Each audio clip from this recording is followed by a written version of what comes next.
আসসালামু আলাইকুম প্রিয় শিক্ষার্থী বন্ধুরা, এডু পরিবারের পক্ষ থেকে তোমাদের স্বাগত জানাচ্ছি। আমি জাহিদা খাতুন।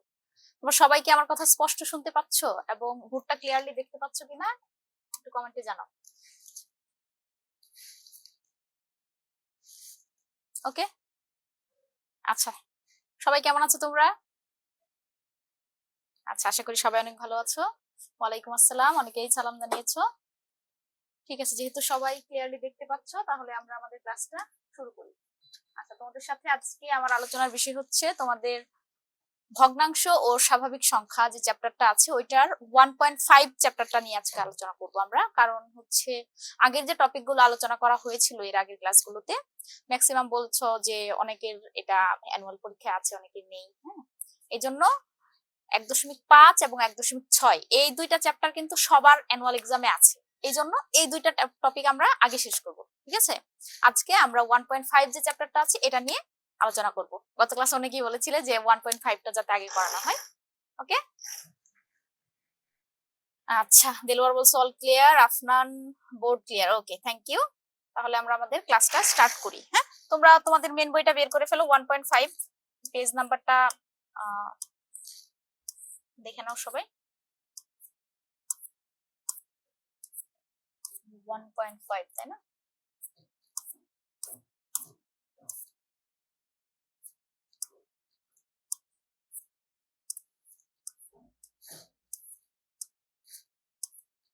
ওকে, লসাগু গসাগু এগুলো আমরা গত ক্লাসে করেছিলাম তাই না? এগুলো সব করা শেষ, এগুলো আমরা পারবো আশা করি।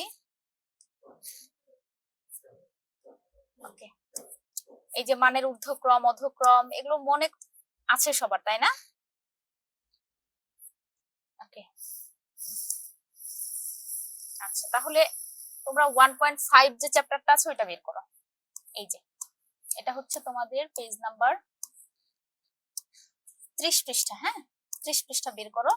এখন দেখো এখানে 1 নাম্বার যে ম্যাথ গুলো সেখানে আছে হচ্ছে গুণ, 2 নাম্বারে আছে ভাগ, 3 নাম্বার কি আছে সরল। গুণ ভাগ যোগ বিয়োগ সব মিলিয়ে কিন্তু কি সরল অঙ্ক তাই না? এখন গুণ যদি আমরা পারি, যোগ বিয়োগ যদি করতে পারি তাহলে কিন্তু সরল অঙ্ক ইজিলি পারবো। সরল অঙ্ক করার ক্ষেত্রে কিন্তু আমাদের কোন চিহ্নের কাজ আগে করতে হবে সেটা জানতে হবে। ঠিক আছে, আমরা প্রত্যেকটা টাইপ থেকে একটা একটা করে ম্যাথ করব। ওকে, আচ্ছা, প্রথমে কি আছে? প্রথমে আছে হচ্ছে গুণ করো। আহ ধরো তুমি যদি এই গুণটা করো, প্রথম কাজ কি হবে? তোমাদের যে মিশ্র ভগ্নাংশ গুলো আছে এগুলোকে ভেঙে অপ্রকৃত ভগ্নাংশে পরিণত করতে হবে। দেন হচ্ছে আমরা গুণগুলো করব। ঠিক আছে, আচ্ছা, আমরা একটু নোটে যাই।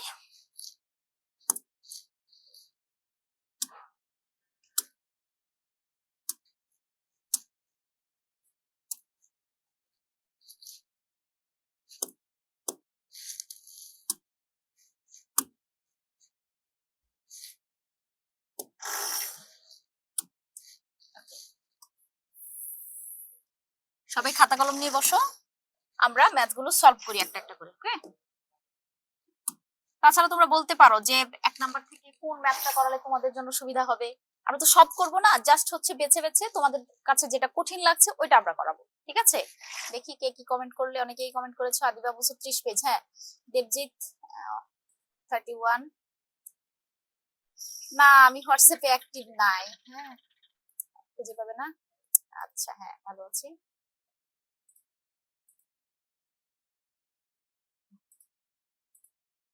ওকে, ঠিক আছে, দেখো 1 নাম্বার যে ম্যাথটা এখানে কি বলছে, গুণ করতে বলছে। আমরা একের খটা করি, খটা তো বেশি সহজ। খ নাম্বারে যেহেতু 3টা আইটেম আছে, দেখো এখানে বলছে যে 4 সমস্ত 3 ভাগের 1। এরপর কি আছে গুণ 27/32। এরপর কি আছে 4 সমস্ত 7/26। তাহলে আমাদের প্রথম কাজ হচ্ছে এই যে সমস্ত যুক্ত যে সংখ্যাগুলো এগুলোকে বলা হয় মিশ্র ভগ্নাংশ। এই মিশ্র ভগ্নাংশগুলোকে আমাদের ভাঙতে হবে, ভেঙে অপ্রকৃত ভগ্নাংশে রূপান্তর করতে হবে। তারপর আমরা হচ্ছে গুণ থাকলে গুণ করব, ভাগ থাকলে ভাগ করব। ঠিক আছে, এখন দেখো আমরা যদি এই সমস্তটা ভাঙি, কি সমস্ত ভাঙার নিয়ম কি? এই যে যেটা সমস্ত যুক্ত যে সংখ্যাটা, যেমন এখানে কি আছে 4 সমস্ত 3 ভাগের 1, আমি কি করব এই 4 এর সাথে এই যে ভগ্নাংশের হর এই দুটা গুণ করব। গুণ করার পরে উপরের যে লব থাকবে ওটা যোগ করব, যোগ করে ওটা লব আকারে লিখবো, হরের কোনো পরিবর্তন হবে না। ঠিক আছে, তাহলে দেখো 3 আর 4 গুণ করলে 3 4 12, আর উপরে আছে 1, এই একটা ওই গুণফলের সাথে যোগ হবে। 3 4 12 আর উপরের 1 যোগ করলে কত হবে? 13। আর নিচে 3 ছিল, এটার কোনো চেঞ্জ হবে না। ঠিক আছে, এইভাবে। তারপর এটা তো কোনো চেঞ্জ নাই, 27, নিচে 32 আছে, থাকলো। তারপর দেখো এখানে 4 দিয়ে 26 কে কি করতে হবে?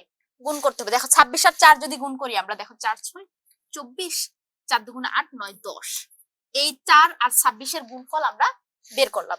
এখন এটার সাথে উপরের যে লব, এটা কি করতে হবে? যোগ করতে হবে। যোগ করলে কি হবে? দেখো 4 আর 7 11, 111, তাই না? তখন এই উপরে লিখতে হবে 111, আর নিচে কি ছিল? 26। সমস্ত ভাঙানোর ব্যাপারটা সবাই বুঝেছো? আচ্ছা, এখন দেখো আমরা কি করব, এখন দেখবো যে এই যে সবগুলোর মধ্যে কি আছে? গুণ চিহ্ন আছে। যদি লব আর হরগুলোকে কেটে ছোট করা যায়, অঙ্কটা সহজ হয়ে যাবে, তাই না? তাহলে আমরা যদি কাটা যায় তাহলে কাটবো। দেখো 3 দিয়ে কিন্তু 27 কে কাটা যায়, কাটা যায় না? আবার দেখো 26 এর সাথে 13 কাটা যায়, 3 একে 3, 3 9 27। আবার দেখো 13 একে 13, 13 দুগুণে 26, এভাবে। ঠিক আছে, এভাবে যদি কাটাকাটি করা যায় তো করব, না করা গেলে আমরা কি করব জানো? যদি তুমি দেখো যে কোনোভাবেই হচ্ছে না, তখন তুমি কি করবে জানো? উপরে সবগুলা গুণ করে উপরে গুণফলটা লিখে দিবে, নিচে সবগুলো গুণ করে নিচে গুণফলটা লিখে দিবে। দেন তুমি ভাগ করার পর একটা অপ্রকৃত ভগ্নাংশ আসবে, সমস্ত যুক্ত সংখ্যা আসবে, লাস্ট রেজাল্ট ঘুরে ফিরে ওই একটাই হবে। কাটাকাটি করার উদ্দেশ্য হচ্ছে আমাদের অঙ্কটাকে একটু ছোট করে নিয়ে আসা, সহজ করে নিয়ে আসা। কাটাকাটি না করলে যে অঙ্ক ভুল হয়ে যাবে তেমনটা না। ঠিক আছে, কারণ তুমি ঘুরে ফিরে ওই গুণফল গুলোই লিখবে, নিচে গুণফল গুলোই লিখবে। লিখার পর যে লব হর আসবে, তখন আমি যদি এই হর দিয়ে লবকে ভাগ করি, ঘুরে ফিরে ওই সমস্ত যুক্ত একই সংখ্যা আসবে। ঠিক আছে, তাই কাটাকাটি করতে না পারলে এত টেনশনের কিছু নেই। তাহলে উপরে কি আছে? উপরে আছে 9 গুণ 111, তাহলে 9 কে 9, 9 কে 9, 9 কে 9, আর নিচে কি আছে? 32 দুগুণে 64, তাই না? এরকম এভাবেই থাকবে। এখন তুমি কি করতে পারো? এই যে 64 দিয়ে 999 কে ভাগ করতে পারো। 999 কে তুমি যদি 64 দিয়ে ভাগ করো, দেখো কি আসে।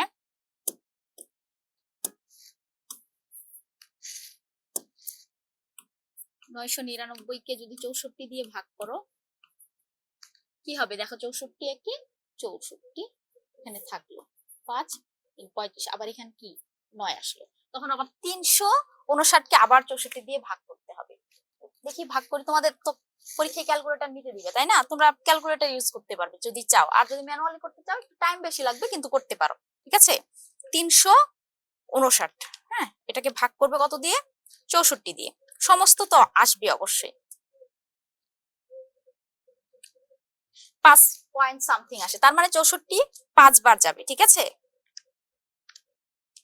320 হয়, 5 64 হয় হচ্ছে 320, তার মানে এখানে তোমার 39 অবশিষ্ট থাকবে। তখন তোমার রেজাল্টটা হয়ে যাবে 15 সমস্ত, যেটা ফল হয় ওটা হচ্ছে সমস্ত, হ্যাঁ, আর নিচে যেটা ওটা থাকে, আর যেটা ভাগশেষ থাকে ওইটা উপরে লিখতে হয়।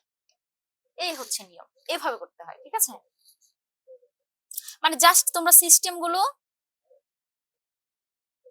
হ্যাঁ, সিস্টেম গুলো শিখে নাও, আর ক্যালকুলেশন তো নিজেদেরই করতে হবে, তাই না? এরকম। ওকে, সবাই ক্লিয়ার তো, তাই না? বুঝতে পারি। ওকে, এবার আসো বইয়ে। এরপর দেখো কি আছে? ভাগ। ভাগের ক্ষেত্রে আমরা কি করতে পারি? গুণের ক্ষেত্রে তো সরাসরি তুমি যদি কাটাকাটি না করে সবগুলো 3 গুণ, মানে এটা সমস্ত ভাঙার পর নিচে যেগুলো ছিল সবগুলো গুণ করে, উপরে যেগুলো ছিল সবগুলো গুণ করে যদি উপরে নিচে লিখে দিতে, লেখার পর হর দিয়ে যদি লবকে তুমি ভাগ করতে, ওই একই রেজাল্ট আসতো, একই ভাবে, মানে প্রসেস একই। ঠিক আছে, এবার আসো ভাগের ক্ষেত্রে। ভাগ আর গুণ একই, জাস্ট কি করতে হবে জানো? তুমি যখন ভাগ করবে, ভাগটাকে গুণে কনভার্ট করতে হবে। গুণ করার পর তুমি কি করবে? নেক্সট যে পরের যে ভগ্নাংশটা আছে ওটাকে উল্টে লিখতে হবে, লবকে হর, হরকে লব আকারে লিখতে হবে। ধরো এখানে কি আছে? এখানে আছে ধরো, ধরো এটা, এটা কিন্তু একদম নিচে কি নাই, এখানে দেখো 5-এর নিচে কি নাই? হর নেই, তার মানে কি মনে মনে কিন্তু 1 আছে, বুঝছো? নাই মানে 1 আছে। তুমি যদি এটাকে ভাঙো তখন কি হবে জানো? 5, এই ভাগটাকে তুমি গুণ দিয়ে দিবে, দেন হচ্ছে গুণ দেওয়ার কারণে এই যে পরের ভগ্নাংশটা আছে না, এটা উল্টে যাবে। উল্টে গেলে এই 16টা চলে যাবে উপরে, এই 15টা চলে আসবে নিচে। তখন তুমি কি করতে পারবে, এই যে 5-এর নিচে মনে মনে 1 আছে থাকলো, তুমি এই 5 হচ্ছে উপরের সংখ্যা, 15 হচ্ছে নিচের সংখ্যা, তুমি কি করতে পারবে, এই 5 দিয়ে 15কে ভাগ করতে পারবে, কাটতে পারবে। 5-এ 5, 3-5 15, তখন তোমার রেজাল্ট হয়ে যাবে নিচে 3-এ 3 আর উপরে হচ্ছে 16, তার মানে 16/3। তখন তুমি কি করতে পারবে, এই 16কে 3 দিয়ে ভাগ করবে, 3-5 15 হয়, তাই না? এক সমস্ত থাকে, তুমি যদি 16কে 3 দিয়ে ভাগ করো, তখন কি হবে, 3-5 15, 1 অবশিষ্ট থাকবে না? যেটা ফল হয় ওইটা হচ্ছে সমস্ত, আর যেটা অবশিষ্ট থাকে ওইটা উপরে লিখতে হয়, তোমার রেজাল্টটা হয়ে যাবে এরকম। ঠিক আছে? আচ্ছা, মানে খসড়া করে বোঝালাম, বুঝতে পারছো তো? মানে নাকি করাতে হবে সবগুলো? কিন্তু প্রথম কাজ হবে কি জানো, এই সমস্তগুলো ভাঙানো, সমস্তগুলো ভেঙে দেন হচ্ছে আমাদের এই নিয়মে অঙ্কগুলো করতে হবে। আশা করি সবাই পারবে, ঠিক আছে? আচ্ছা, এরপরে আসো 3 নাম্বার অঙ্ক। 3 নাম্বারে কি বলছে দেখো, সরল করো। সরল মানে কি? সরল মানে সহজ, কিন্তু সরল মানে আসলে কঠিন। মানে অঙ্কের নাম সরল, সরল শব্দের অর্থ হচ্ছে কি সহজ, বাট আসলে প্রসেসটা হচ্ছে জটিল। কেমন জটিল? এখানে শুধু ভাগ করলাম, এখানে শুধু গুণ করলাম, কিন্তু সরলের ক্ষেত্রে কি থাকবে, ভাগ, গুণ, তারপর হচ্ছে কি এর আছে, ব্র্যাকেট আছে, মানে সবগুলো যত গাণিতিক প্রতীক আছে সবগুলো একসাথে মিক্স করে যখন আমরা ম্যাথ করি ওটাকে বলা হয় সরল অঙ্ক। আসলে এটা জটিল অঙ্ক, তাই না? আচ্ছা, আফনান কি বলছো দেখি একটু।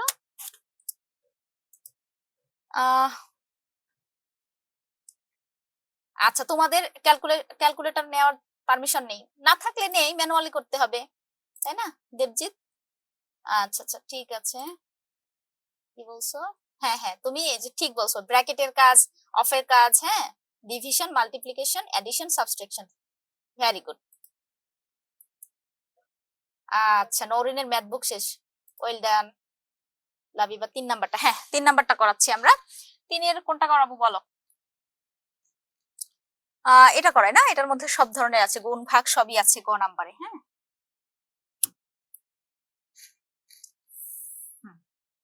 ওকে, আচ্ছা দেখো, এই যে 3-এর গ নাম্বারটা আমরা করব।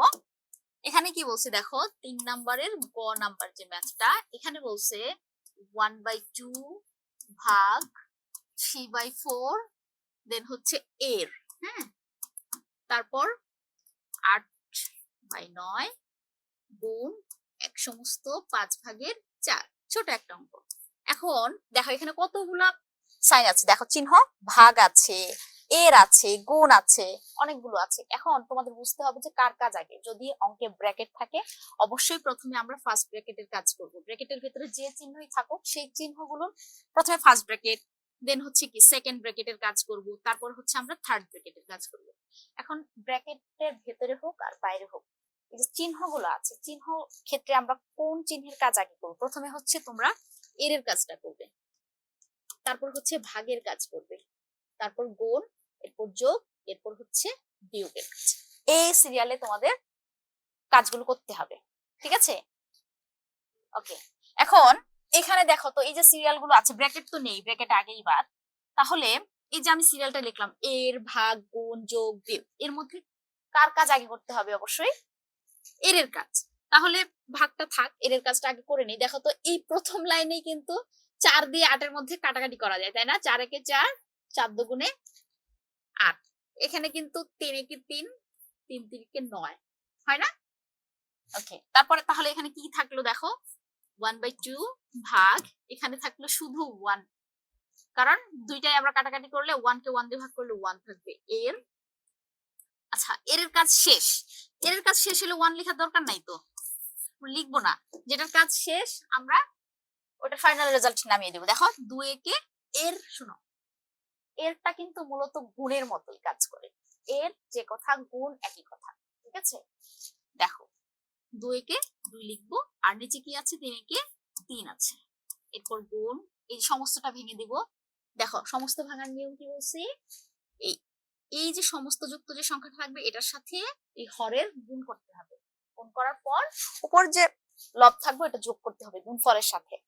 তাহলে দেখো 5 একে 5 আর 4 কত হবে, 9, আর নিচে 5, মানে হরের কোনো চেঞ্জ হবে না। আচ্ছা, এবার আমরা কিসের কাজ করব দেখো তো, ভাগ আর গুণের মধ্যে কার কাজ আগে দেখো তো, ভাগের কাজ আগে, তাই না? আচ্ছা, তাহলে ভাগের কাজ কি? ভাগের কাজ হচ্ছে ভাগ থাকলে আমরা সেটাকে গুণ বানিয়ে দিব এবং ভাগের পরে যে ভগ্নাংশটা থাকবে সেটাকে উল্টে লিখবো। উল্টে লিখলে 3 চলে যাবে উপরে, 2 চলে আসবে নিচে। ঠিক আছে, তাহলে যা হওয়ার তাই হবে, রেজাল্ট গুণ করে যা হয়। নিচে কাটাকাটি করার মতো কিছু নেই, 2 দুগুণে 4, 4 5 20, মানে নিচে 20 আর উপরে 3 27। এখন তুমি যদি 20 দিয়ে 27 কে ভাগ করো কি আসবে? 20 একে 20, এক সমস্ত 20 ভাগের 7। মানে জাস্ট যা আসুক, রেজাল্ট যা আসার তাই আসবে, তুমি তোমার মতো অঙ্ক করে যাবে, হিসাব ঠিক থাকলে রেজাল্ট যা ইচ্ছা তাই আসুক। ঠিক আছে, এইভাবে পারবে না 3 নম্বরের ম্যাথ গুলো? ওকে, এবার আসো 4 নাম্বার। 4 নাম্বার বলছে গসাগু নির্ণয় করো, 5 নাম্বার আছে লসাগু নির্ণয় করো। এখন গসাগু এবং লসাগু নির্ণয় করা কিন্তু আমরা গত ক্লাসে শিখেছি। স্বাভাবিক যে সংখ্যার গসাগু লসাগু আর ভগ্নাংশের যে লসাগু গসাগু প্রায় একই, কিন্তু একটু কিন্তু আছে। কি কিন্তু জানো? এই যখন বলবে যে গসাগু নির্ণয় করো, তার মানে ভগ্নাংশের ক্ষেত্রে ওই লবগুলোর গসাগু করতে হবে এবং হরগুলোর ক্ষেত্রে তার উল্টোটা করতে হবে, মানে লসাগু করতে হবে। আবার বলছি, শুনো, এখানে কি চাইছে দেখো তো, এখানে চেয়েছে গসাগু 4 নাম্বারে, গসাগু না, তার মানে লবগুলোর গসাগু করতে হবে। মানে যেটা প্রশ্নে চাইবে লবে ওই কাজটা করতে হবে, কার? হরের না লবের? লবের। ঠিক আছে, তার মানে লবগুলোর করতে হবে, লবগুলো, লবকে প্রাধান্য দিব আমরা। ঠিক আছে, লবগুলোর গসাগু, গসাগু মানে কার গসাগু? লবগুলোর গসাগু। এখন লবগুলোর যদি গসাগু করি তাহলে হরের করতে হবে লসাগু, মানে উল্টো। আবার 5 নাম্বার ম্যাথে দেখো লসাগু করতে বলছে, তার মানে ওই লবগুলোর লসাগু করতে হবে। ঠিক আছে, তাহলে হরের কি করব? গসাগু। ঠিক আছে, আমরা একটু ম্যাথ করি তাহলে বুঝতে পারবে। আমার কথা কি বুঝতে পেরেছো তোমরা? দেখি কে কি বললে। আচ্ছা, বুঝতে পেরেছো আব্দুল্লাহ। আচ্ছা, সবগুলো সবগুলো করাবো হিয়া? আচ্ছা আচ্ছা আচ্ছা,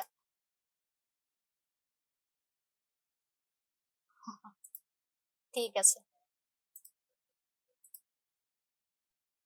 সো ইজি। ওকে, আচ্ছা, আমি প্রত্যেকটা টাইপ থেকে একটা করে করাচ্ছি, হ্যাঁ?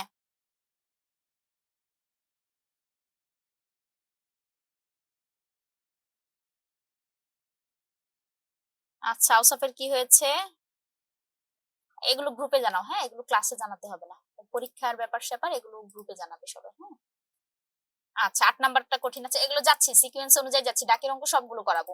এখন আগে তোমাদের এগুলো, আচ্ছা সবাই বুঝতে পেরেছো, থ্যাংক ইউ সবাইকে। এখন 4 থেকে একটা করাই, 5 থেকে একটা করাই, দেন হচ্ছে আমরা ডাকের অঙ্কগুলো করব। ঠিক আছে, 4 আর 5 নিয়ে নিলাম, একটা করে করে নিই, হ্যাঁ?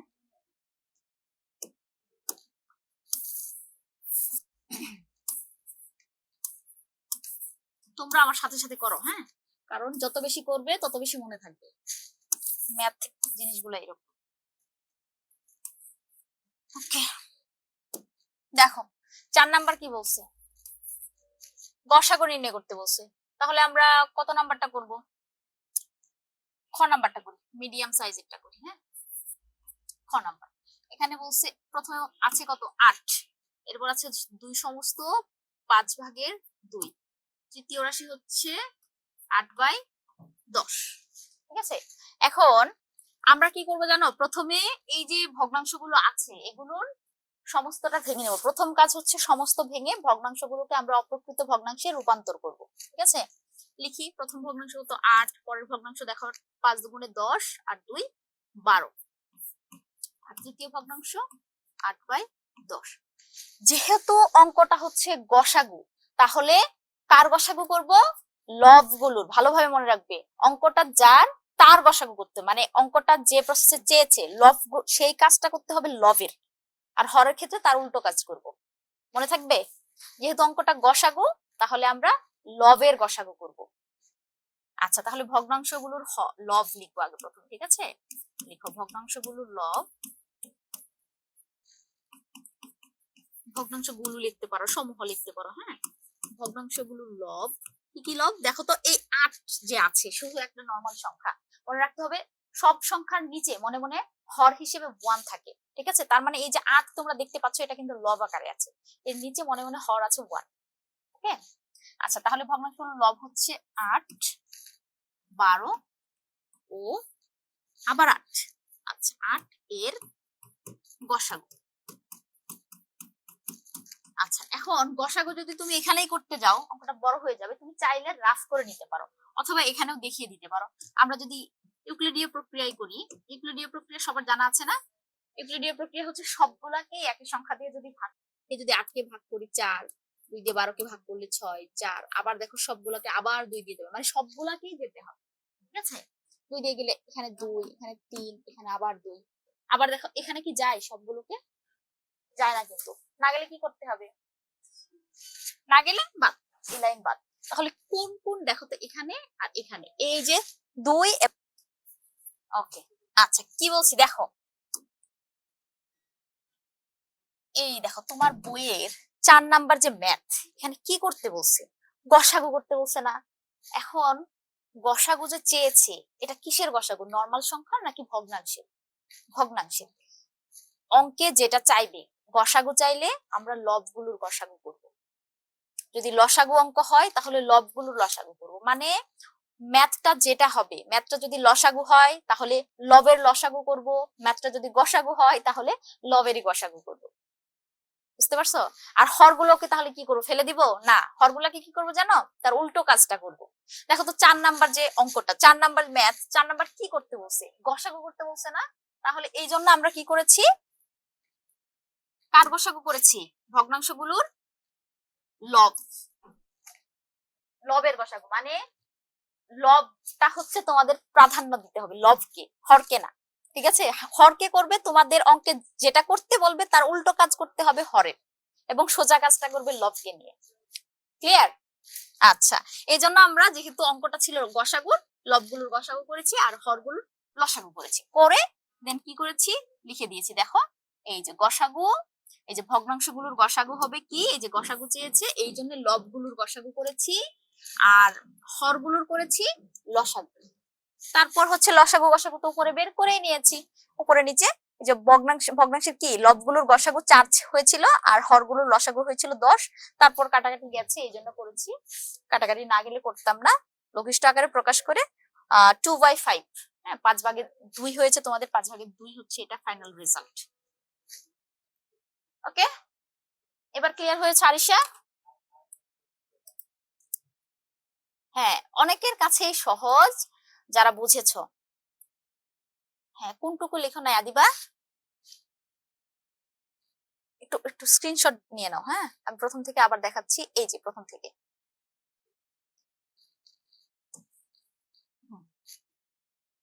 এটা হচ্ছে 4 এর খ নাম্বার, এটা স্ক্রিনশট নাও, দেন হচ্ছে আমি নিজেরটুকু দেখাচ্ছি। নিয়েছো স্ক্রিনশট আদিবা? ওকে, এরপর হচ্ছে এইটুকু। ওকে, আচ্ছা তাহলে তোমরা যদি গসাগুটা বুঝে থাকো, আমি আশা করি লসাগুটাও পারবে। এই অঙ্কটাই যদি লসাগু চাইতো কি করতাম জানো, যদি এই ম্যাথটাই লসাগু চাইতো তখন এই যে এই লবের কি করতাম জানো, লসাগু করতাম আর হরগুলোর গসাগু করতাম। বুঝতে পেরেছো? মানে যেটা চাইবে লবগুলো সেটা করব আর হরের উল্টো কাজটা করব। তাহলে গসাগু যদি পারো, লসাগু তো পারবেই, নাকি করে দিতে হবে বলো তো? কি বলো তোমরা? বুঝেছো? ওকে, থ্যাংক ইউ।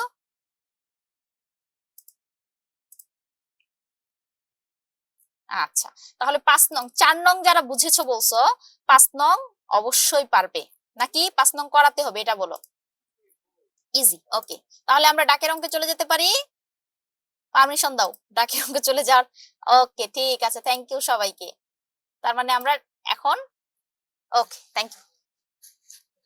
তাহলে আমরা ম্যাথ 5 নাম্বারটা স্কিপ করলাম, যেহেতু 4 নাম্বারটা বুঝেছি তাহলে আমরা 5 নাম্বারটা পারবো। এবার আসো 6 নাম্বার। কি বলছো, ভালো করে ডাকটা পড়ো। দেখো দেখা যাচ্ছে তো নাকি? আর সবার সামনে তো বই আছে, এই সমস্যা নেই। বলছে দেখো, জামাল সাহেব তার বাবার সম্পত্তির 18 ভাগের 7 অংশের মালিক। ঠিক আছে, তিনি তার সম্পত্তি কোনটুকু? এই 18 ভাগের 7 অংশ কিন্তু। হ্যাঁ, এই 18 ভাগের 7 অংশের মালিক তিনি। তার যে এই অংশটুকু, এই অংশের আবার তার সম্পত্তির 6 ভাগের 5 অংশ 3 সন্তানকে সমান ভাগে ভাগ করে দিয়েছেন। তাহলে প্রত্যেক সন্তানের সম্পত্তির অংশ বের করো, এটা বলছি। তাহলে আমাদের প্রথম কাজ কি হবে?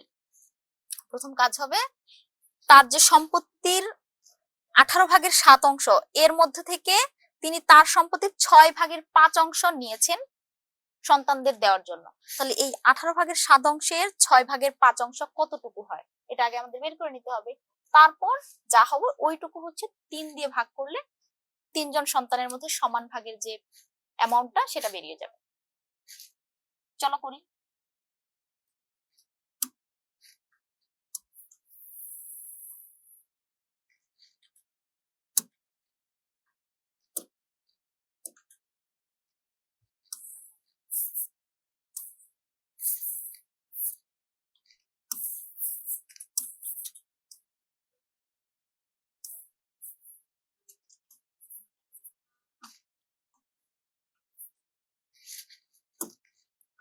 দেখো তাহলে 6 নাম্বার দিয়ে শুরু করো।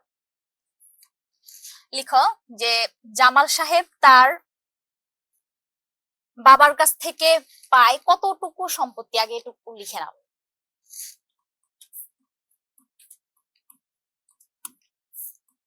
জামাল সাহেব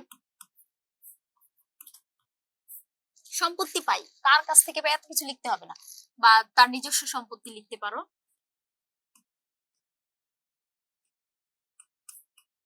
সম্পত্তি পেয়েছে কতটুকু, যেভাবে লিখো সমস্যা নেই। 18 ভাগের 7 অংশ। এখন এই 18 ভাগের 7 অংশের মধ্যে 3 সন্তানের মধ্যে ভাগ করে দিলেন কতটুকু? 3 সন্তানের মধ্যে ভাগ করে দিলেন কতটুকু? ভাগ করে দিলেন,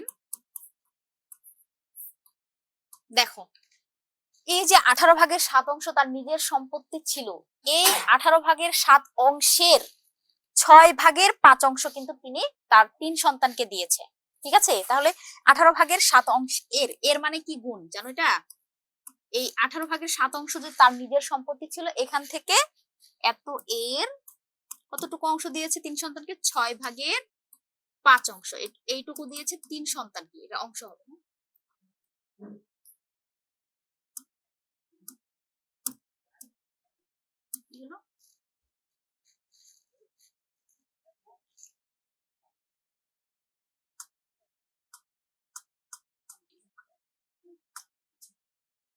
ডাবল এসে গেছে।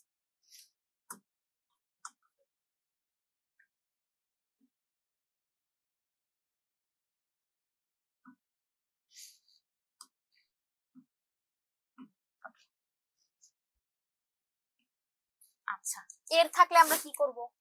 এর থাকলে গুণের কাজ হয় কিন্তু। হ্যাঁ, এখন আমরা কি করতে পারি দেখো তো, কাটাকাটি করা যায়? 5 7 যায় না, তাহলে আমরা সরাসরি গুণ করে দিব। দেখো 18 সাথে 6 এবং 5 সাথে উপরে 5 আর 7, 5 সাথে 35 আর 18 সাথে 6 গুণ করবে, 6টা 48, 108।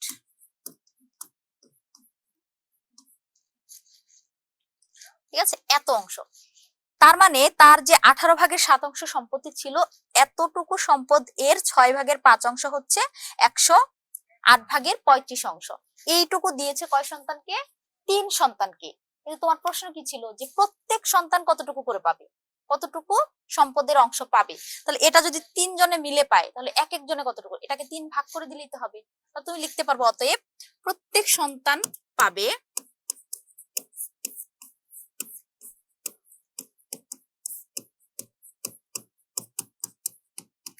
কতটুকু? এই যে সম্পদটা আছে 35/108, এটা ভাগ হচ্ছে 3, এত অংশ।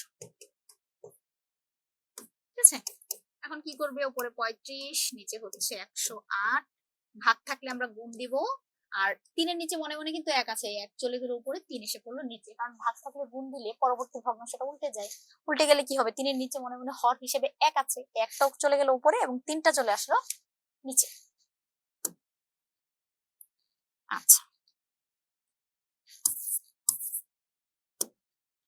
এখন কি করবে দেখো, নিচে এখানে তো কাটাকাটি করার মতো কিছু নেই, তুমি কি করবে, 35 একে 35 উপরে লিখে দিলে, আর উপরে 3 দিয়ে 108 কে গুণ করে দিবে নিচে, 3 আটা 24, হাতের 2, 3 শূন্য শূন্য, আর হচ্ছে 3 একে 3, মানে 35/324।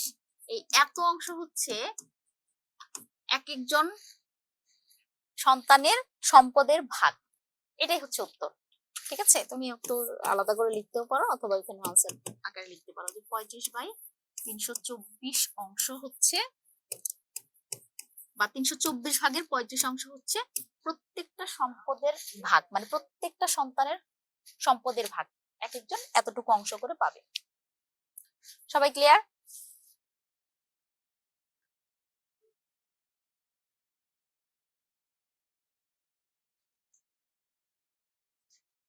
ওকে, তাহলে আমরা নেক্সট ম্যাথে যাই, তাই না? আচ্ছা আচ্ছা, স্ক্রিনশট নিবে? ওকে ওকে, আচ্ছা 7 নাম্বার কি বলছি দেখো, দুইটি ভগ্নাংশের গুণফল 48 সমস্ত 8 ভাগের 1, একটি ভগ্নাংশ 1 সমস্ত 32 ভাগের 13 হলে অপর ভগ্নাংশটি নির্ণয় করো। এটা তো আরো ইজি, এটা তো বলে দিলেই পারবে তোমরা, পারবে না? আচ্ছা, তোমরা এমনি বলো নরমালি, যে যদি বলি, বললাম যে দুইটা ভগ্নাংশ বা দুইটা সংখ্যার গুণফল বললাম 20, হ্যাঁ, বললাম যে দুইটা সংখ্যা ধরো 5 গুণ কোন সংখ্যা আমি বলি নাই, দুইটা সংখ্যার গুণফল 20, এর মধ্যে একটি সংখ্যা 5 হলে আরেকটি সংখ্যা কত, তোমাদের যদি জিজ্ঞেস করি কি বলবে?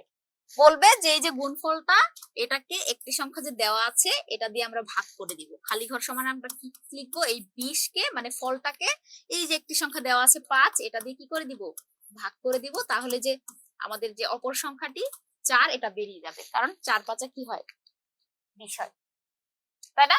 তার মানে কি, গুণফলটাকে যে সংখ্যাটা দেওয়া আছে, ওই একটা সংখ্যা যে দেওয়া আছে ওইটা দিয়ে যদি আমি গুণফলটাকে ভাগ করে দিই, তাহলে কি হবে, অপর সংখ্যাটা বেরিয়ে পড়বে, তাই না?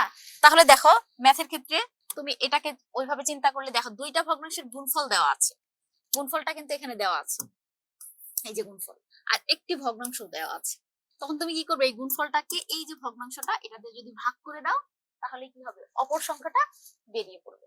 এটা হোমওয়ার্ক থাকলো তোমাদের, নাকি করে দিতে হবে? যদি বলো তাহলে করে দিব, আর যদি বুঝে থাকো তাহলে ডান। কি লিখবে, যে দেওয়া আছে দুইটি ভগ্নাংশের গুণফল এত, এটাকে কি করবে, প্রথমে মিশ্র ভগ্নাংশটাকে ভেঙে তুমি অপ্রকৃত ভগ্নাংশে রূপান্তর করবে, মানে সমস্তটা ভেঙে দিবে, 48 আর 8 গুণ করে ওটার সাথে 1 যোগ করে যে সংখ্যাটা হবে, জাস্ট এটাকে ভেঙে লিখবে, এটাকে ভেঙে লিখবে, তারপর এটাকে এটা দিয়ে কি করে দিবে, ভাগ করে দিবে। দেওয়া আছে কি লিখবে আমি বলি, দেওয়া আছে দুইটি ভগ্নাংশের গুণফল এত, তার নিচে লিখবে একটি ভগ্নাংশ এত, অতএব অপর ভগ্নাংশটি এত ভাগ এত। পারবে না? যদি বলো তাহলে করে দিব, কমেন্ট করো, যদি লাগে করব, না হলে স্কিপ করব, আমরা আরো অনেক ম্যাথ আছে। ডান? আচ্ছা, তারপর ইয়েস, পারবে।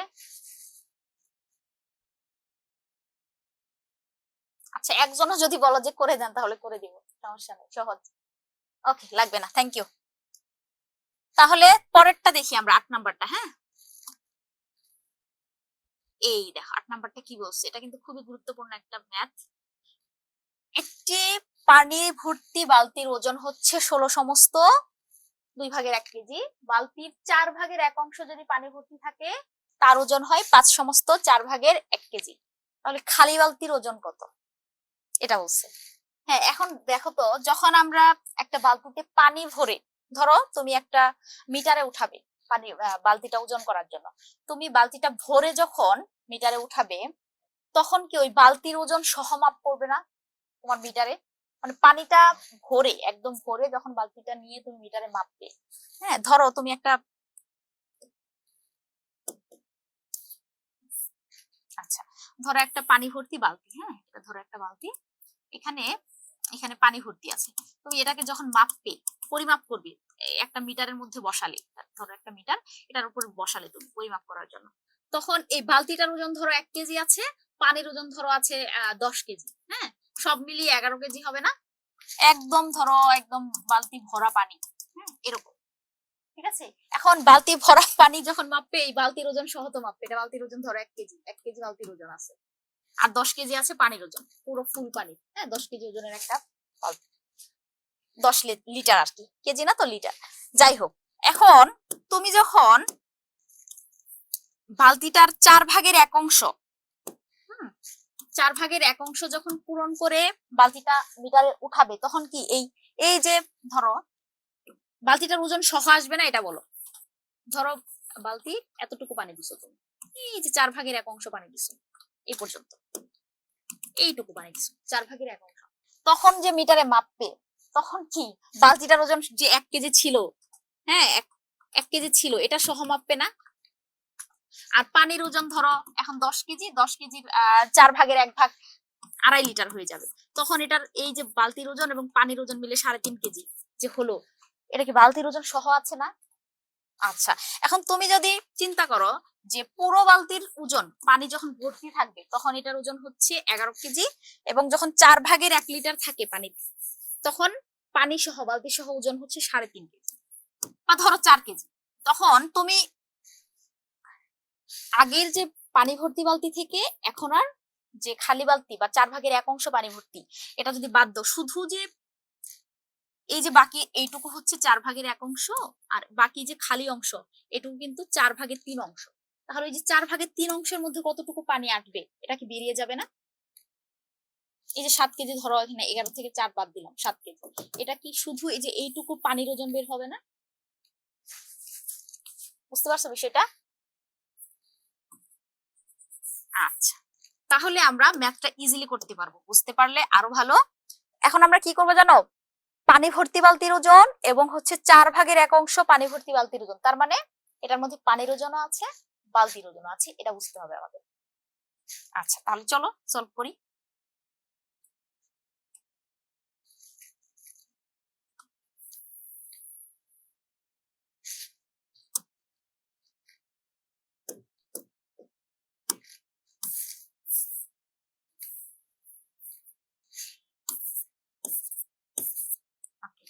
তাহলে আমরা যখন লিখবো, প্রথমে লিখবো, দেখো পানি ভর্তি বালতির ওজন হচ্ছে 16/2/1 কেজি, তাহলে এখানে কি কি কিসের কিসের ওজন আছে, বালতির ওজন আছে, বালতির ওজন প্লাস হচ্ছে সম্পূর্ণ পানির ওজন, সম্পূর্ণ মানে 1 অংশ, 1 বা সম্পূর্ণ লিখতে পারি আমরা, 1 বা সম্পূর্ণ পানির ওজন সমান কত কেজি বলছে, 16/2/1 কেজি, 16/2/1 কেজি, এটাকে আমরা ভেঙে লিখতে পারি বা বাকি লিখতে পারি, এটাকে যদি আমরা ভাঙাই 16×2 = 32 আর 1 হচ্ছে 33, উপরে 33 নিচে এত কেজি, ভেঙে দিলাম, এক লাইনে লিখবে, আমার এখানে আটলো না তাই এভাবে নিচে লিখলাম, বা দিয়ে নিচে লিখে দাও, কারণ আমরা সমস্তটা ভেঙে লিখলে আমাদের জন্য হিসাব করতে সুবিধা হবে, না হলে পরের লাইনে গিয়ে আবার ভাঙতে হবে, এটা জটিল লাগবে। আবার দেখো পরে কি বলছে, বালতির 4/1 অংশ যদি পানি ভর্তি থাকে তখন সেটার ওজন কত হয়, তার মানে 4/1 অংশ যদি পানি ভর্তি থাকে, ওটাকে যখন আমরা মাপবো তখন তো বালতির ওজন সহ মাপবো, তাই না? আচ্ছা, তাহলে এই যে পরের ব্যাপারটা, ওখানেও কি আছে, বালতির ওজনটা আছে,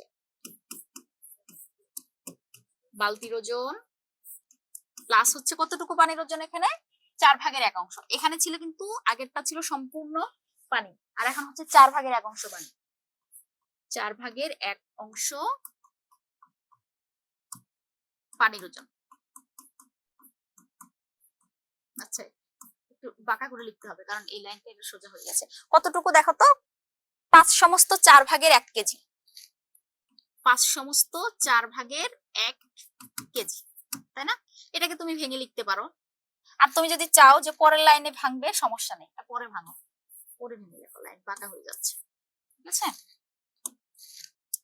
এটার ওজন হচ্ছে কত? 5/4 কেজি, আর এটা ছিল 16/2 কেজি।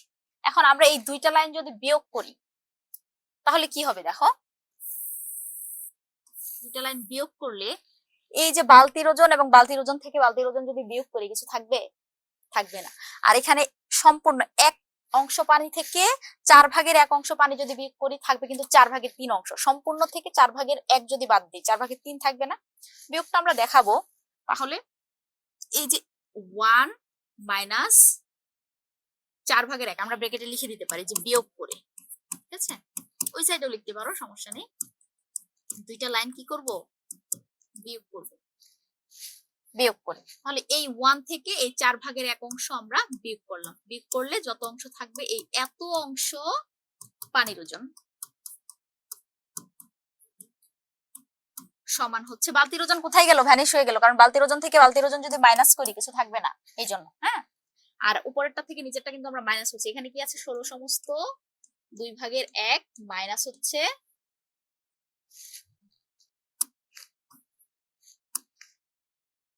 5/4 এত কেজি, ঠিক আছে। আচ্ছা, এই দুইটার বিয়োগফল করি, দেখি কত হয়। বা ভাঙালে কি হবে? এটা লসাগু কত? 1 এর নিচে মনে মনে 1 আছে, 1 আর 4 লসাগু 4। এই 1 এর নিচে মনে মনে 1 আছে না? আমাদের ভগ্নাংশ যোগ বিয়োগের নিয়ম কি? এই যে হরটা, আমরা হরগুলোর কি করি? প্রথমে লসাগুটা নামাই, নামানোর পরে প্রত্যেকটা ভগ্নাংশের হর দিয়ে এই লসাগুটাকে ভাগ করি। ভাগ করার পর যে ফল পাই ওটা দিয়ে উপরেরটা গুণ করি, তাই না? তাহলে এই 1 দিয়ে যদি 4 কে ভাগ করি 4, 4 দিয়ে উপরে 1 আছে, 1 কে গুণ করলে 4 একে 4, মাইনাস এই 4 দিয়ে 4 কে ভাগ করলে 1, 1 দিয়ে উপরে 1 আছে 4, 1 একে 1। কেউ না বুঝলে অবশ্যই প্রশ্ন করবে, ঠিক আছে। এত অংশ পানির ওজন ডট ডট দিয়ে দিলাম। এখন এই দুইটাকে বিয়োগ করার আগে কি করতে হবে? ভাঙতে হবে। ভাঙলে কি হবে দেখো, 16 × 32 আর উপরে 1 কত হলো? 33, আর নিচে 2 মাইনাস 4 5 20 আর 21, নিচে কত? 4 এত কেজি। ওকে, বা দেখো এদের বিয়োগফলটা কি হবে? 4/3 অংশ। এই 4/3 অংশ পানির ওজন, পানির ওজন কতটুকু হবে? এই যে এদের যে বিয়োগফলটা সেটা। 4 আর 2 এর লসাগু কত হবে? 4, এটা তো আমরা বুঝবো, তাই না? আচ্ছা, এই 2 দিয়ে 4 কে ভাগ করলে 2, 33 দ্বিগুণে 66, মাইনাস 4 দিয়ে 4 ভাগ করলে 1, 21 একে 21 এত কেজি, ঠিক আছে। বুঝতে পারছো সবাই? আচ্ছা, তাহলে দেখো কি বের হলো, যে 4/3 অংশ পানির ওজন সমান হচ্ছে, এদের বিয়োগফল কত বের হলো দেখো, এটা হচ্ছে 21 ছিল। হ্যাঁ, 21 এত কেজি, 45/4 কেজি। এটা হচ্ছে 4/3 অংশ পানির ওজন। তাহলে আমরা বের করবো হচ্ছে সম্পূর্ণ পানির ওজনটা তাহলে কত। তোমাদের কিন্তু প্রশ্নে চেয়েছে বালতির ওজন কত। বালতির ওজন বের করতে গেলে সম্পূর্ণ পানি এবং হচ্ছে বালতি ওজন সহ 16/2 কেজি ছিল, তাই না? পানি ভর্তি বালতিটা, এখান থেকে শুধু পানির ওজনটুকু বাদ দেই তাহলে তো বালতির ওজন বেরিয়ে করবে, তাই না? আচ্ছা, এই জন্য আমরা সম্পূর্ণ পানির ওজনটা বের করবো। আচ্ছা, তাহলে 4/3 অংশ পানির ওজন যদি এত কেজি হয় তাহলে 1 বা সম্পূর্ণ অংশ পানির ওজন কত? একে চাইলে ভাগ করতে হয়, তাহলে 1 বা সম্পূর্ণ পানির ওজন, শুধু পানি। হ্যাঁ, সম্পূর্ণ পানির ওজন। দেখো 4/3 এর জায়গায় আমরা 1 নিয়ে আসছি, তখন কি হবে ওখানে? এই 45/4 কে 4 দিয়ে আমরা কি করবো? এই 3/4 দিয়ে ভাগ করব, ঠিক আছে। মানে এই পাশ থেকে যে ভগ্নাংশটা যাবে ওইটা ভাগ আকারে যাবে, ঠিক আছে। আচ্ছা, সম্পূর্ণ পানির ওজন এখানে কি ছিল? 45/4, এটাকে এই ভগ্নাংশটা দিয়ে ভাগ করব, ভাগ হচ্ছে 3/4 এত কেজি। ওকে, আচ্ছা করি ভাগ। দেখো ভাগ করতে গেলে আগে কি করতে হবে? গুণ করতে হবে। 45/4 ভাগকে যদি গুণ বানিয়ে দেই, এই 4টা চলে যাবে উপরে, এই 3টা চলে আসবে নিচে, এই 4 4 কাটা 3 দিয়ে 45 কে কাটলে 3 15 45 আমরা জানি, তাহলে লাস্ট পর্যন্ত কি বের হলো? 15 কেজি, তাই না? আচ্ছা কেজি 15 কেজি লিখে দাও। আচ্ছা কেজি, কেজি গুলো বাংলায় লিখো। হ্যাঁ কেজি গুলো এগুলো সব বাংলায় লিখো। কেজি কেজি কেজি, ওকে। 15 কেজি কি বের হলো? 15 কেজি হচ্ছে সম্পূর্ণ পানির ওজন। এখন সম্পূর্ণ পানির ওজন এবং বালতির ওজন সহ কত ছিল? 16 সমস্ত 2 ভাগের 1 কেজি ছিল না? আমরা যদি একটু দেখি যে মেন বইয়ের যে ডাকটা ছিল তোমাদের, দেখো এই যে দেখো, এই যে পানি ভর্তি বালতির ওজন ছিল, মানে পানি সহ সম্পূর্ণ পানি আর বালতির ওজন সহ মোট ছিল 16 সমস্ত 2 ভাগের 1 কেজি। এই 16 সমস্ত 2 ভাগের 1 কেজি থেকে যদি ওই 15 কেজি শুধু পানিটুকু বাদ দিই, তাহলে বালতির ওজন বের হবে না? খালি বালতির ওজন। আচ্ছা তাহলে আমরা লিখবো অতএব খালি বালতির ওজন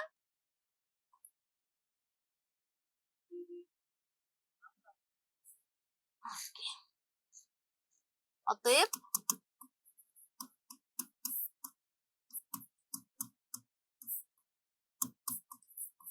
খালি বালতির ওজন লিখবো হচ্ছে ওই যে পানি ভর্তি সম্পূর্ণ বালতির ওজন ছিল 16 সমস্ত 2 ভাগের 1 কেজি, এখান থেকে মাইনাস করে দেবো 15 কেজি, তাহলে এত কেজি হবে। বাংলায় লিখবো, বাংলায় কেজি, ওকে। তাহলে এটাকে ভাঙালে 16 দুগুণে 32 33, আর নিচে হচ্ছে 2 মাইনাস হচ্ছে 15, এত কেজি। এটার দেখো 15 নিচে মনে মনে কি আছে? 1 আছে। 2 আর 1 এর লসাগু কি হবে? 2। 2 দিয়ে 2 ভাগ করলে 1, 33 একে 33 মাইনাস 15 নিচে মনে মনে 1 আছে, 1 দিয়ে 2 কে ভাগ করলে 2, ওই 2 দিয়ে উপরে 15 কে গুণ করলে 15 দুগুণে কত? 30। তাহলে 33 থেকে 30 যদি মাইনাস করি কত ভাগ থাকে? 3। 3/2, তার মানে 1.5 কেজি। একটা বালতির ওজন হচ্ছে 1.5। তুমি যদি 3 কে 2 দিয়ে ভাগ করো 1.5 আসে না? তুমি এভাবে রাখতে পারো, অথবা তুমি লিখেও দিতে পারো যে 1.5 কেজি, 1.5 কেজি। হ্যাঁ এটা হচ্ছে খালি বালতির ওজন। সবাই কি বুঝতে পেরেছো?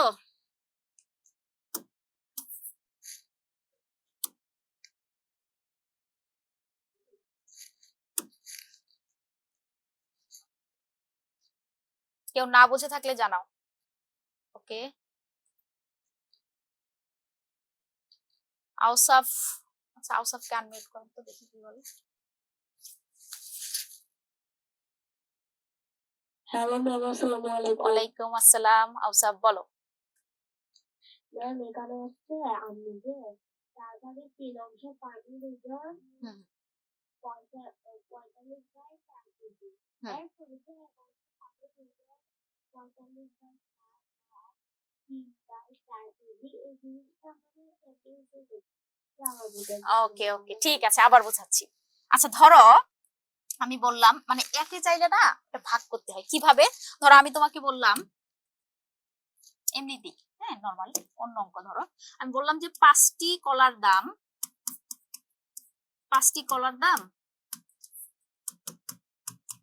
20 টাকা, এমনি লিখলাম। তাহলে একটি কলার দাম কত হবে? তখন তুমি এই 20 কে কি করবে? এই যে 5 আছে না, 5 দিয়ে কি করবে? ভাগ করবে। মানে এখানে যা ছিল, যে সংখ্যাটা ছিল ওইটাকে এখান থেকে যেটা টেনে নিয়ে আসলে ওইটা দিয়ে তুমি ভাগ করলে, ঠিক আছে? তাহলে 4 টাকা বেড়ে পড়লো, মানে কমছে জিনিসটা, এই জন্য ভাগ করেছি। ওইরকম ওইখানেও কিন্তু আমরা ভাগ করেছি। কি ভাগ করেছি দেখো, এই জিনিসটা তো বুঝেছো নাকি, এই ভাগের ব্যাপারটা? এখানেও আমরা ঠিক তাই করেছি, দেখো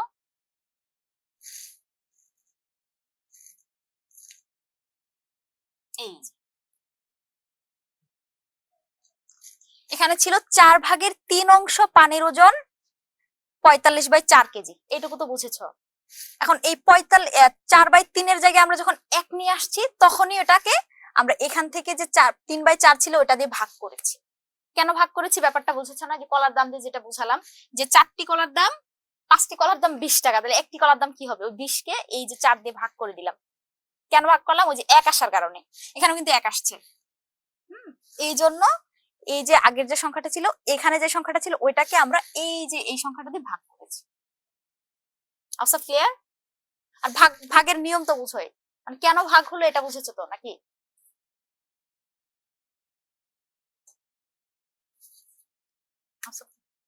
ক্লিয়ার? আসো কমেন্ট করো। আচ্ছা, কথা বলতে চাইলে বলো। বুঝেছো? আচ্ছা, থ্যাংক ইউ। আচ্ছা আচ্ছা, ঠিক আছে। তারপর আর কারো কোনো প্রবলেম? না হলে আমরা নেক্সট ম্যাথে যাব। ও, সময় তো নেই। তাহলে আমরা দেখি আর কি কি ম্যাথ বাকি থাকলো এই চ্যাপ্টারে। আচ্ছা শোনো, 9 নাম্বার ম্যাথটা আমি তোমাদের বলে দিই, এটা তোমরা হোমওয়ার্ক করবে। 9 নাম্বারটা, এই 9 নাম্বারটা কি বলছে জানো? দেখাও যে এই দুইটার গুণফল, এদের গসাগু এবং লসাগু এর গুণফলের সমান। ঠিক আছে? তার মানে সবসময় মনে রাখবে, যে কোনো সংখ্যার গুণফল তাদের লসাগু এবং গসাগুকে গুণ করলেও ওই গুণফলের সমান হবে। ধরো তোমাকে বললাম যে 10 আর হচ্ছে 20, এই দুইটা সংখ্যাকে তুমি যদি গুণ করো কত হবে? 200। 200 হবে না? এখন তুমি যদি 10 এবং 20 এর লসাগু এবং গসাগুকেও গুণ করো, ওই 200ই হবে। এটা বোঝাইতে বলছে। ধরো 10 আর 20 এর লসাগু কত হবে? 10। গসাগু কত হবে? লসাগু 20 হবে। হ্যাঁ, 10 আর 20 এর লসাগু হবে 20 হলো। আবার এদের যদি আমি গসাগু করি, গসাগু কত হবে? দুইটাকে ভাগ যায় কি দিয়ে? 5 দিয়ে যায়, তাই না? ধরো গসাগু হলো 5। এখন 5 হবে না, সরি। তুমি যদি এদের গসাগু করো, 10 দিয়ে যদি 20 কে ভাগ করো, 10 দুগুণে 20, 10 হবে, কারণ 10 দিয়ে মিলে যাচ্ছে। হ্যাঁ, এদের গসাগু হবে 10। আর তুমি যদি আবার এই গসাগু এবং লসাগুর রেজাল্টটাকে গুণ করো, দেখবে ওদের গুণফলের সমানই হচ্ছে। এটাই বোঝাইছে। এখানে বলছে যে এই যে দুইটা সংখ্যা, এখানে বলছে 5 সমস্ত 4 ভাগের 1 এবং হচ্ছে 2 সমস্ত 8 ভাগের 1, এই যে দুইটা সংখ্যা, এদেরকে গুণ করবে, গুণ করে যে ফলটা পাবে থাকলো। তারপর তুমি কি করবে? এই ভগ্নাংশগুলোরই একবার গসাগু নির্ণয় করবে, একবার লসাগু নির্ণয় করবে। গসাগু নির্ণয় করার নিয়ম কি? লবগুলোর গসাগু, হরগুলোর লসাগু। আবার লসাগু করার নিয়ম কি? লবগুলোর লসাগু, হরগুলোর গসাগু। করার পর তুমি যে ফাইনালি গসাগু এবং লসাগুর রেজাল্টটা পেলে, ওই গসাগু এবং লসাগুর রেজাল্টটাকে আবার গুণ করবে। গুণ করলে দেখবে তুমি এই দুইটা ভগ্নাংশকে গুণ করলে যে রেজাল্টটা পেয়েছিলে, লসাগু এবং গসাগুর গুণফলও তাই হবে। এটাই প্রমাণ করে দেখিয়ে দিতে বলছে তোমাদের। পারবে না? আর না পারলে নেক্সট ডেটে তো আছি। ঠিক আছে, এটা তোমাদের হোমওয়ার্ক থাকলো। আর সরল অঙ্ক যে যতটুকু পারো, সরল অঙ্কের যে নিয়মটা দেখালাম ওই নিয়ম ফলো করে করতে থাকবে। যদি কোনো অঙ্ক করতে গিয়ে তোমরা প্রবলেম ফেস করো, তাহলে আমাকে নেক্সট ডেটে বলবে, সে অনুযায়ী সলভ করব। তাহলে আমরা আজকের ক্লাসটা শেষ করি। দেখি কমেন্ট করেছি। হ্যাঁ, 9 নাম্বারটা হোমওয়ার্ক থাকবে। তাহলে আমরা আমাদের ক্লাসটা আজকের মতো শেষ করছি। সবাই ভালো থেকো, সুস্থ থেকো। আসসালামু আলাইকুম সবাইকে।